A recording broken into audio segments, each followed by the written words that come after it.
مجھے وہ مشکل وقت سے گزرنا ہے. تو میں پہلے دن سے اپنی قوم کو کہا تھا کہ ہمیں ایک مشکل وقت سے گزرنا پڑے گا. جب ایک ملک بینکرپٹ ہو جائے تو اس کو اپنے آپ کو اٹھانے کے لیے ٹائم چاہیے. لیکن مجھے بڑی خوشی ہے کہ جو اللہ نے کامیابی دی اس وقت پہ، یعنی کوئی بھی یہ امید لگا کے نہیں بیٹھا تھا کہ 4% کے قریب، تقریباً 4% گروتھ ریٹ ہوگی. اور بلکہ کئی ماہر سمجھ رہے ہیں جو انڈیپینڈنٹ ہے کہ یہ 4 سے اور اوپر 4.5% پہ بھی پہنچ جائے گی، اس سے بھی اوپر جا سکے. تو اس کا مطلب کہ جو ہم سوچ رہے تھے اور ہمارے مخالف خاص طور پہ سوچ رہے تھے، اس سے بہت تیزی سے اوپر گئے ہم. اس کی کئی وجوہات ہیں، وہ میں بعد میں تفصیل سے آپ کو بتاتا رہوں گا کہ کیا کیا ہم نے قدم اٹھائے. تو ایک تو یہ بہت اس لیے خوشائن چیز ہے جو زبیر آپ نے سوال پوچھا کہ لوگوں کی مشکلات کیا ہیں. 2 ہی مشکلیں ہیں، ایک مہنگائی ہے، دوسری بے روزگاری ہے. یہ 2 مشکل ہیں نا سب سے زیادہ. تو جیسے جیسے آپ کی گروتھ ریٹ بڑھتی ہے، یعنی کہ جب اکانومی کے پہیہ چلنا شروع ہوتا ہے، کنسٹرکشن شروع ہوتی ہے جو ماشاءاللہ ریکارڈ پہ ہے، جب گاڑیاں بننی شروع ہوتی ہیں جو 55% گاڑیوں کا سیل، ٹریکٹروں کا 60% مزید سیل بڑھ گئی ہے، موٹر سائیکلوں کی، جب یہ بننے شروع ہوتے ہیں تو روزگار ملنا شروع ہوتا ہے، لوگوں کے ہاتھ میں پیسہ آتا ہے، تو اس سے پھر نوکریاں ملنی شروع ہوتی ہیں، غربت کم ہوتی ہے. تو یہ ایک بہت بڑا پہلا خوشائن قدم آ گیا. وہ دوسری چیز پہ میں بعد میں بات کروں گا، دوسرا سوال، کیونکہ لوگ مہنگائی کا بھی پوچھیں گے کہ اس کا ہم کیا کر رہے ہیں. لیکن یہ جو پہلا اس وقت جو ہماری اپوزیشن جنہوں نے پہلے دن سے کہا کہ نااہل ہیں اور ان کو نکال دینا چاہیے، اور حالانکہ ابھی ہم شروع ہی ہوئے تھے، انہیں پتہ تھا کتنے مسئلے مسائل ہیں، پھر ساتھ ساتھ انہوں نے یہ کہا کہ اگر ہمیں NRO دے دو تو آپ نااہل نہیں ہوں گے، تو اگر آپ NRO نہیں دیں گے تو ہم آپ کی گورنمنٹ نہیں چلنے دیں گے. اور پھر فوج کو، پاکستان کی فوج کو کہتے کہ الیکٹڈ گورنمنٹ کو گرا دو. کہتے جی الیکشن ٹھیک نہیں ہوا، کوئی ثبوت بھی نہیں دیا. ہم نے جب کہا تھا پچھلا الیکشن ٹھیک نہیں، تو ہم نے 4 حلقوں کے باقاعدہ کام کر کے بتایا کہ ان 4 حلقوں میں دھاندلی ہوئی تھی جو چنے تھے. تو وہ اس لیے پھنس گئے ہیں کیونکہ انہوں نے کہا اتنی نااہل حکومت ہے، اب ان کو سمجھ نہیں آ رہی کہ اتنی زیادہ یہ گروتھ ریٹ 4% کے قریب کیسے آ گئی، کیونکہ انہوں نے خود ہی کہا نااہل ہے. اب وہ پھنس گئے ہیں تو وہ کہتے ہیں جی یہ آپ نے غلط، آپ کی جو سٹیٹسٹکس ہیں وہی غلط ہیں. انشاءاللہ آگے جو میں پھر سے کہتا ہوں کہ جو اللہ نے ہمیں ایک بڑے مشکل وقت اور امتحان سے گزارا ہے، انشاءاللہ اب اس کے بعد آپ مزید اس ملک کو آگے بڑھتے دیکھیں گے. جی اگلے کال. السلام علیکم. وعلیکم السلام. جی کون صاحب؟ محمد کلیم بات کر رہا ہوں جی، اسلام آباد سے. جی بات کیجیے. السلام علیکم سر. جی وعلیکم السلام. سر آپ کو تو پہلے میں مبارکباد پیش کرتا ہوں، یہ بہت اچھا سلسلہ آپ نے شروع کیا سر، لوگوں کے مسائل حل ہو رہے ہیں. میرا بھی ایک ایشو ہے سر، یہاں اسلام آباد میں سر ایک federal employees cooperative housing society ہے سر، میں اس کا 2005 سے ممبر ہوں سر. میں نے ساری پیمنٹ جمع کروا دی ہوئی ہے، لیکن یہ سوسائٹی نے ابھی تک مجھے پلاٹ نہیں دیا. 2012 میں سر انہوں نے مجھے الاٹمنٹ ایشو کی، اس کا آگے پلاٹ ہی نہیں تھا. پھر 2017 میں انہوں نے دی مجھے الاٹمنٹ، آگے زمین نہیں تھی سر. میں ڈی سی اسلام آباد سے کئی دفعہ مل چکا ہوں، چیئرمین CDA سے مل چکا ہوں سر. انہوں نے لاسٹ ایئر پھر مجھے الاٹمنٹ ایشو کی ہے، وہاں گئے ہیں تو وہاں زمین ہی نہیں ہے سر. اب آپ کے پاس حاضر ہوا ہوں سر، ریٹائرمنٹ پہ پہنچ چکا ہوں، میرے تو رہنے کے لیے اب کوئی چھت بھی نہیں ہے. جی میں پہلے تو کہوں کہ پاکستان میں ہم پہلی دفعہ ایک کام کرنے لگے ہیں. ہم نے ایک بورڈ بنایا ہے جو فیصلہ کرے گا کہ اتنی زیادہ جو ہاؤسنگ سوسائٹیز بن چکی ہیں ان میں سے کون سی لیگل ہیں. یہ سب ویب سائٹ کے اوپر آئے گی تاکہ لوگوں سے دھوکہ نہ ہو. پہلے تو پتہ چلے لیگل سوسائٹی کون سی ہے، ان کے اوپر پوری چیزیں، پھر ہم کن کنڈیشنز پہ لیگل بنے گی، وہ اگر وہ کنڈیشنز میٹ نہیں کرتی تو اس کو اپروو نہیں کیا جائے گا. پھر ان میں سے اور جو مختلف قسم کی سوسائٹیز ہیں، کئی ایلیگل ہیں وہ بند کر دیں گے، جو کہ ابھی کام ہی تھوڑا سا شروع ہوا ہے. کئی سوسائٹیز ایلیگل بن گئی ہیں لیکن انہوں نے اتنے زیادہ پلاٹ بیچ دیے ہیں کہ وہ اب لوگ وہاں رہنا شروع کر دیے ہیں. تو اس کے لیے ایک اور نظام لے کے آ رہے ہیں. کہنے کا مقصد یہ ہے جسٹس عظمت جو ہمارے سپریم کورٹ کے چیف جسٹس تھے، ان کے نیچے ہم نے اب ایک کمیٹی بنائی ہے جو باقاعدہ کیٹیگرائز کر رہی ہے. تو آگے سے تاکہ یہ جو حالات نہ ہوں کہ لوگوں کی زمینیں بیچ دیتے ہیں اور ان کے پاس پلاٹس نہیں ہوتے اور پھر پیسے لے کے باہر بھاگ جاتے ہیں، تو اس کو اوائڈ کرنے کے لیے اب اس کے اوپر پورا کریک ڈاؤن کر رہے ہیں.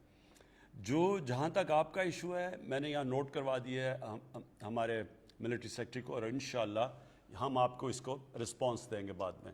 جی اگلے کالر. السلام علیکم. وعلیکم السلام. جی کون سا بات کر رہے ہیں؟ میں فیصل آباد سے ڈاکٹر محمد سعید اختر بات کر رہا ہوں. جی ڈاکٹر صاحب. جی میں خارجہ امور کے حوالے سے بات کرنا چاہوں گا. اس سلسلے میں 3 مسائل کی نشاندہی کروں گا. 2 مسائل تو 20ویں صدی کے وقت سے نوآبادیاتی طاقتوں کے پیدا کرتا ہے. ان میں ایک مسئلہ فلسطین ہے. یہ بات قابل اطمینان ہے کہ غزہ میں جنگ بندی ہو گئی ہے, مگر جناب وزیر اعظم اب آگے کیا ہوگا؟ صہیونیوں کی طرف سے فلسطینیوں کے غصب شدہ حقوق کو مستقل طور پر کیسے بحال کرایا جا سکتا ہے, اور پاکستان فلسطینیوں کی قومی تحریک کی مستقل کامیابی کے لیے کیا کردار ادا کر سکتا ہے؟ دوسرا مسئلہ کشمیر ہے. یہ ریجنل کوآپریشن کی راہ میں سب سے بڑی رکاوٹ ہے. آپ کی حکومت کا موقف یہ ہے کہ انڈیا جب تک 5 اگست 2019 کے اقدامات واپس نہیں لیتا اس سے کوئی بات چیت نہیں ہو سکتی. جناب وزیر اعظم اگر وہ واپس نہیں لیتا تو پھر پاکستان کی سفارتکاری کیا ہوگی؟ کیا ہم اتنے بڑے ہمسائے سے منہ موڑ کے بیٹھے رہیں گے جبکہ کہا یہ جاتا ہے کہ we can change friend not neighbours? جی پہلے تو میں کشمیر کے اوپر بات کرتا ہوں. لیکن مسئلہ کشمیر کا اس وقت یہ ہے, اس میں کوئی شک نہیں کہ اگر ہماری ہندوستان سے تعلقات اچھے ہوں, ایک طرف ہمارے پاس چائنا دنیا کی سب سے بڑی مارکیٹ ہے, دوسری طرف ہندوستان جو 1 ارب سے زیادہ آبادی ہے وہ بڑی مارکیٹ ہے, ہماری تجارت شروع ہو جائے, کنیکٹیوٹی ہو جائے, تو یہ تو ساری دنیا میں یہ ثابت ہو چکا ہے. جب یورپین یونین بنی تھی, میرے صاحب نے, میں تب یونیورسٹی میں تھا جب یہ بنی تھی انگلینڈ میں, یعنی یورپ میں, تو سب کو فائدہ ہوا تھا. جب تجارت بڑھتی ہے تو ساروں کو فائدہ ہو جاتا ہے. تو اس لیے اس میں تو کوئی شک نہیں کہ ہمارے اگر تعلقات اچھے ہو جائیں, جو میں نے پہلے دن ہی اقتدار میں آ کے پوری کوشش کی کہ ہمارے ان سے ہندوستان سے تعلقات ہوں, اور ہمارا ایک ہی مسئلہ ہے کشمیر کا جو کہ ہم بات چیت سے حل کریں. لیکن جو اب سچویشن ہے, اگر ہم اس وقت ہندوستان سے تعلقات نارملائز کرتے ہیں, اس کا مطلب کہ ہم نے کشمیر کے لوگوں سے بہت بڑی ہم ایک غداری کریں گے. اس کا مطلب ہم نے ان کو یعنی ان کی ساری جو جد و جہد, جو سارا جو ان کی سٹرگل, پتہ نہیں 1 لاکھ سے اوپر شہید ہو چکے ہیں کشمیری, اس کا مطلب کہ ہم اس سب کو نظر انداز کر دیں گے. اس میں کوئی شک نہیں کہ ہماری تجارت بہتر ہوگی, لیکن ان کا سارا خون ضائع ہو جائے گا. لہٰذا یہ ہو نہیں سکتا. ہم کشمیریوں کے ساتھ کھڑے ہیں, ہمیں پتہ ہے انہوں نے کس طرح کی قربانیاں دی ہیں اور دے رہے ہیں. لہٰذا یہ نہیں ہو سکتا کہ ان کے خون کے اوپر ہم یہ سوچ لیں کہ پاکستان کی تجارت بہتر ہو جائے گی. یہ نہیں ہو سکتا.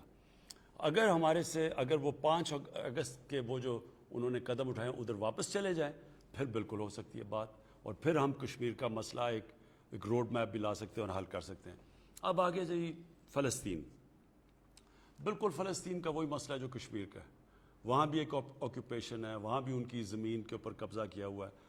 ادھر وہ ابھی کشمیر میں شروع ہوا ہے جو کہ ان کی آبادی کی ڈیموگرافی بدل رہے ہیں, یعنی کہ باہر سے لوگوں کو سیٹل کر رہے ہیں کشمیر میں لا کے ہندوستان. اسی طرح جو فلسطین تھا اس کو وہ تھوڑا سا رہ گیا ہے, باقی ساروں کے اوپر انہوں نے قبضہ کر کے اور اپنے لوگ سیٹل کر دیے. اب میں آپ کو سیدھا بتا دوں کہ کشمیر کا فلسطین کا مسئلہ کیا ہے.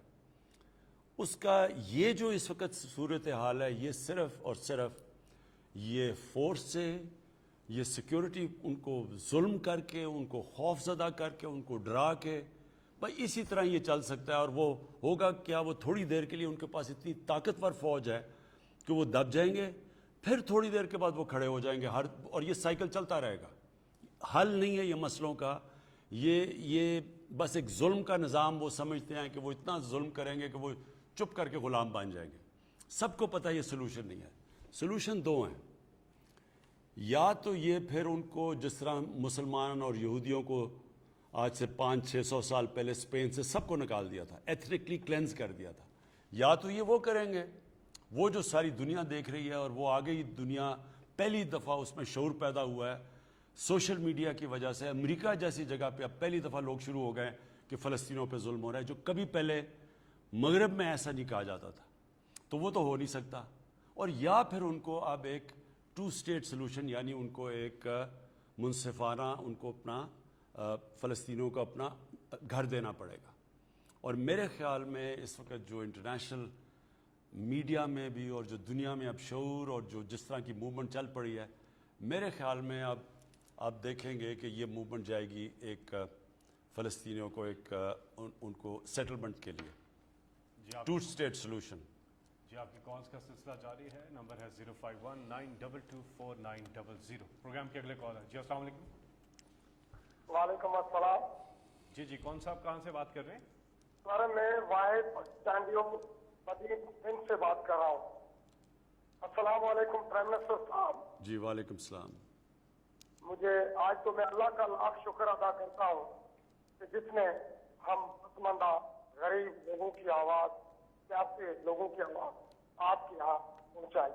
اس امید کے ساتھ کہ انشاءاللہ ہمارا جو درد ہے اس مسئلے کا حل آپ کے یہاں سے نکلے.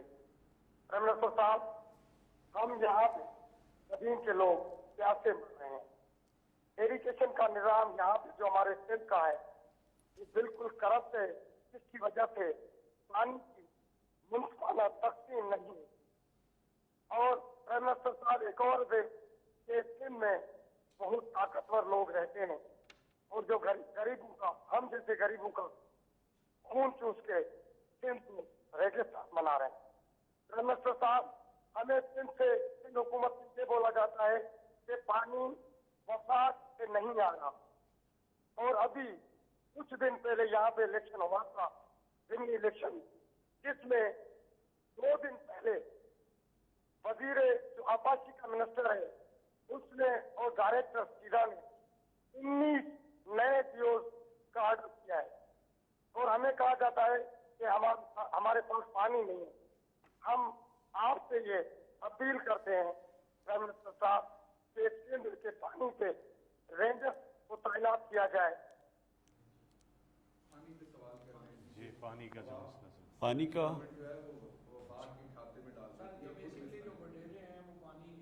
اچھا جی میں نے بلکہ ایک سندھ کے ایم پی کی تقریر بھی سنی ہے سندھ اسمبلی کے اندر. دیکھیں 2 مسئلے ہیں. ایک مسئلہ کہ سارے پاکستان میں پانی کا مسئلہ, میں اس کے اوپر تو آپ کو اس وقت اپنی قوم کو اس چیز کی ایک چیز واضح کرتا ہوں کہ 10 ڈیمز انشاءاللہ ہم بنا رہے ہیں جو شروع ہوئے ہیں اگلے 10 سالوں تک. یعنی ہم وہ جو کہ پاکستان کو 50 سال پہلے کام کرنا چاہیے تھا وہ انشاءاللہ ہماری حکومت آپ کو کر کے دکھائے گی. کیونکہ ڈیمز اس لیے چاہیے کہ پانی کو روکنا ہے, ریزروائرز بنانے ہیں. ہمیں ریزروائرز بہت پہلے بنانے چاہیے تھے, کیونکہ جیسے جیسے آبادی بھی بڑھ رہی ہے اور کئی طرح یہ گلوبل وارمنگ کی وجہ سے پانی بھی کم ہو رہا ہے, تو جو پانی صوبوں کا حصہ ہے اس ساروں میں کمی آ رہی ہے. لہٰذا اس کا طریقہ یہ ہے کہ پہلے ڈیمز بنائیں اور پھر صوبوں کے اندر منصفانہ تقسیم کی جائے. ابھی تک مجھے حیرت یہ ہے کہ ٹیلی میٹری سسٹم یہ ایک ٹیکنالوجی ہوتی ہے جس سے پتہ چل جاتا ہے کہ کس صوبے کو کتنا پانی جا رہا ہے. وہ ٹیلی میٹری سسٹم ہی نہیں کام کر رہا. اب ہم وہ اس کے اوپر پوری خرچہ کر رہے ہیں اور یہ اس ٹیکنالوجی کے اوپر انشاءاللہ یہ تھوڑی دیر کے پر ساری جگہ پہ لگ جائے گا.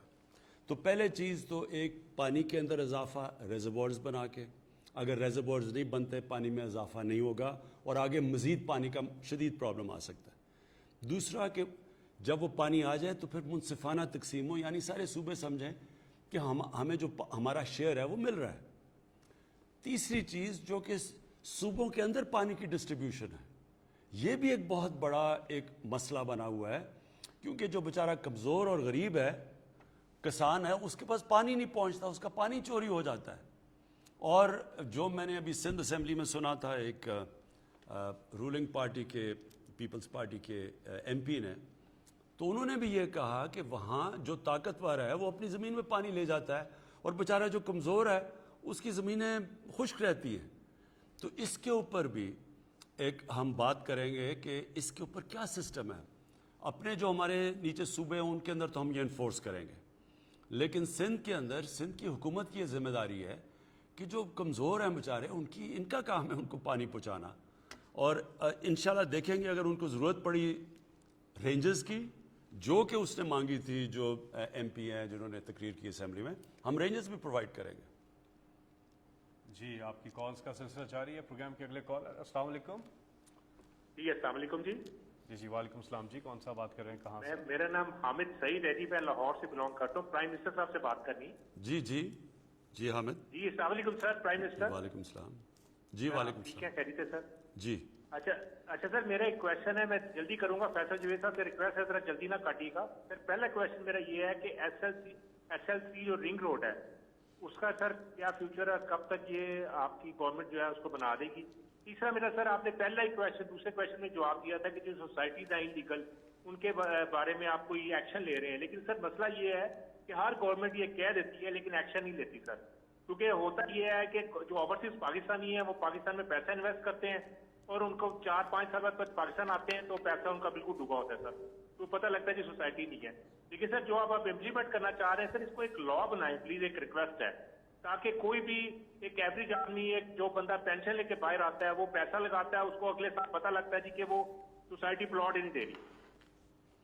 یہ بالکل, یہ جو آپ کی سوسائٹی, میں آپ کو کہا کہ اس کی 5 مہینے سے ہم اس کی تیاری کر رہے ہیں ابھی, اور رپورٹس بھی تیار ہو رہی ہیں, اور یہ جو کمیٹی بنائی ہے جو کہ فیصلہ کرے گی کہ کون سی سوسائٹی جو ایلیگلز کو کون سی ہم نے بند کرنی ہے, کون سی جدھر اتنے زیادہ گھر اب بن گئے ہیں ایلیگلی, لیکن ان کو بجائے بند کرنے کے سوسائٹی والوں کو فائن کر کے اور پھر ان کو ریگولرائز کریں, اور پھر آگے سے ایسے لاز ہوں کہ کسی نے بھی ایلیگل سوسائٹی بنائی اس کو سیدھے اس کو کرمنل افینس کریں تاکہ وہ جیل میں جائے, کیونکہ وہ لوٹتا ہے بیچارے لوگ, اور خاص طور پہ جو بیرون ملک پاکستانی ہیں وہ تو انویسٹ ہی کرتے ہیں, ان کی کوشش ہوتی ہے پیسہ کما کے اور یہاں گھر بنانا.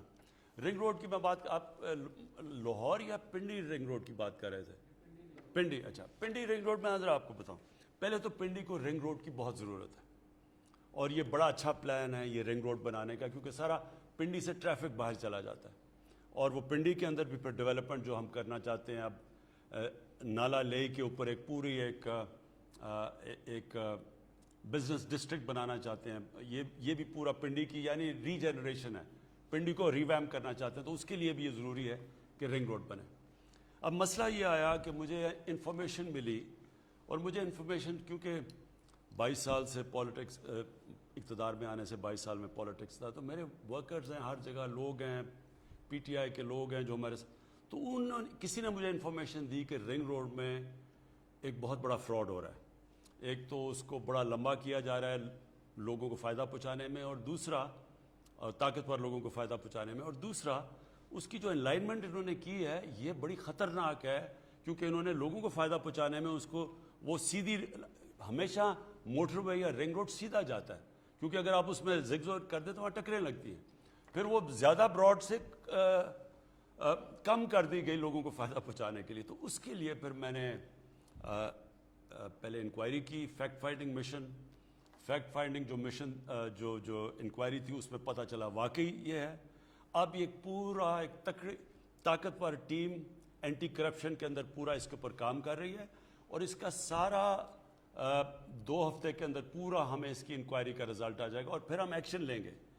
لیکن رنگ روڈ رکے گی نہیں, وہ جو سیدھی لائن تھی بجائے اتنا لمبا جو 20-26 کلومیٹر کا چکر لگا کے آ رہی تھی لوگوں کو فائدہ پہنچانے کے لیے, اب سیدھی رنگ روڈ جائے گی جو ہونا چاہیے تھا اس کو, اور انشاءاللہ یہ بڑی امپورٹنٹ سڑک ہے, اور یہ ہم فوری طور پہ اس کے اوپر کام شروع کر رہے ہیں. جی اگلے کال ہے. السلام علیکم. جی السلام علیکم. وعلیکم السلام. جی کون سا بات کر رہے ہیں؟ میں محمد ارشد بات کر رہا ہوں راولپنڈی. جی امید ہے خان صاحب آپ خیریت سے ہوں گے. جی شکریہ. 2018 میں جب آپ کی حکومت آئی حکومت آئی تو وہاں کی عوام کو کافی امیدیں آپ سے وابستہ ہو گئی کہ آپ کی لیڈرشپ کے اندر 5 ایئرس پاکستان کافی ترقی کرے گا.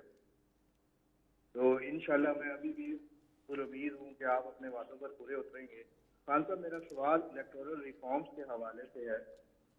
جو آپ نے اسمبلی میں بل لے کیا ہے اس پہ اپوزیشن کا کوئی رد عمل مثبت نظر نہیں آ رہا کہ تو کیا آپ کانفیڈنٹ ہیں کہ آپ لوگ ہاؤس میں یہ بل منظور کروا لیں گے اور نیکسٹ الیکشن سے پہلے انتخابی اصلاحات پوری ہو جائیں گے, امپلیمنٹ ہو جائیں گے؟ ریفارمز اگلے الیکشن سے پہلے امپلیمنٹ ہو جائیں گی؟ جی وہ کہہ رہے ہیں اسمبلی سے اپنی جو ہاں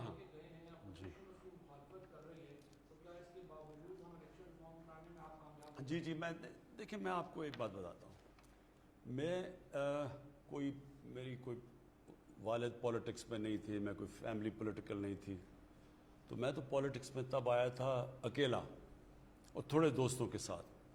تو میں نے یہ جو ایک بڑے پروسیس سے گزرا ہوں, اس میں مجھے جو تجربہ ملا ہے وہ بہت کم لوگوں کو ایسا تجربہ مل سکتا ہے. کیونکہ دیکھیں جو اصل میں اسٹرگل میں جو آپ سیکھتے ہیں وہی آپ کو مضبوط کر دیتا ہے بڑے چیلنجز لینے کے لیے. مثلا آپ کرکٹ شروع کریں گے تو اسکول کی کرکٹ سے, پھر کلب کی کرکٹ سے, پھر فرسٹ کلاس کرکٹ, پھر ٹیسٹ کرکٹ, وہ سارا وقت آپ کو نئے چیلنجز لیتے لیتے آپ مضبوط ہوتے جاتے. تو اس طرح اکیلا شروع کیا, پہلی الیکشن میں 0 سیٹس, پھر دوسری الیکشن میں 1 سیٹ. پھر وہ جو پروسیس تھا وہ آپ کو بہت سکھاتا ہے. جو اسٹرگل ہے وہ اصل میں جو آپ کو سکھاتی ہے وہ کبھی بھی آپ کو جب سیدھی طرح اوپر بٹھا دیں کوئی سیکھ نہیں سکتا. اس لیے جو بادشاہت ہے وہ ہار گئی جمہوریت سے, کیونکہ جمہوری لیڈر جو ہوتا ہے وہ ایک پروسیس کے تھرو آتا ہے. بادشاہ میں باپ کا بیٹا ہوں تو میں بادشاہ بن گیا یا شہزادہ بن گیا, تو وہ کبھی بھی مقابلہ نہیں کر سکتے ایک اس پروسیس سے جو کہ ایک اسٹرگل کے ذریعے آتا ہے. تو دیکھیں یہ جو اس وقت اپوزیشن پھر یہ پی ڈی ایم اکٹھی ہو رہی ہے, پھر جا رہی ہے, پھر آ رہی ہے, ان کا جو مقصد ہے نا یہ کبھی کامیاب نہیں ہو سکتے.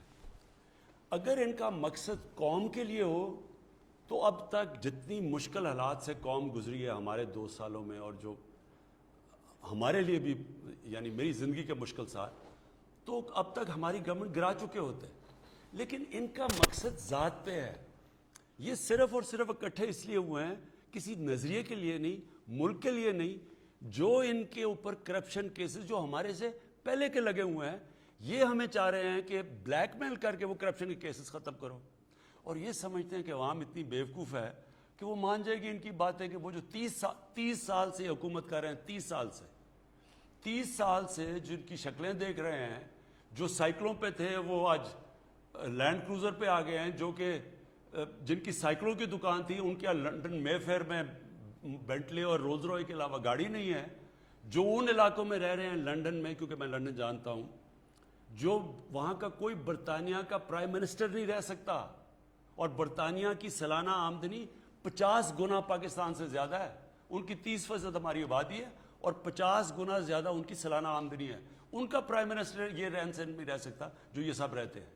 تو اگر ان کا خیال ہے کہ قوم اتنی بیوقوف ہے کہ ان کے ساتھ لگ جائے گی کہ ان کی چوریاں پچانے کے لیے, ان کو NRO دلوانے کے لیے, یہ پاکستانی قوم کو نہیں جانتے.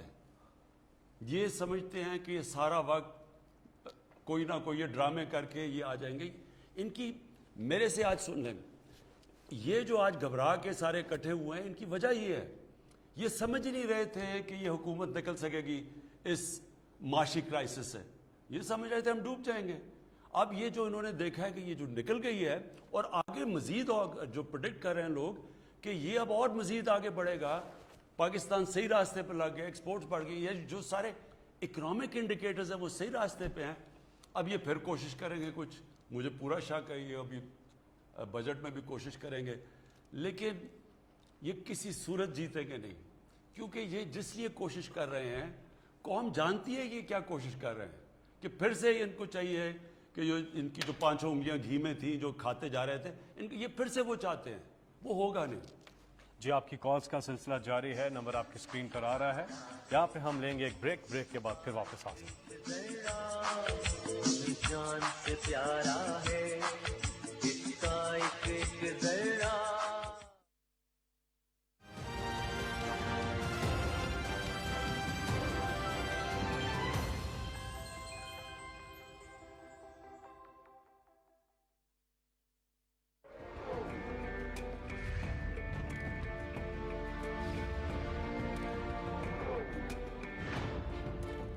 ہم سب پاکستانی ہیں اور ہم میں سے کوئی بھی سندھی، بلوچی، بنگالی،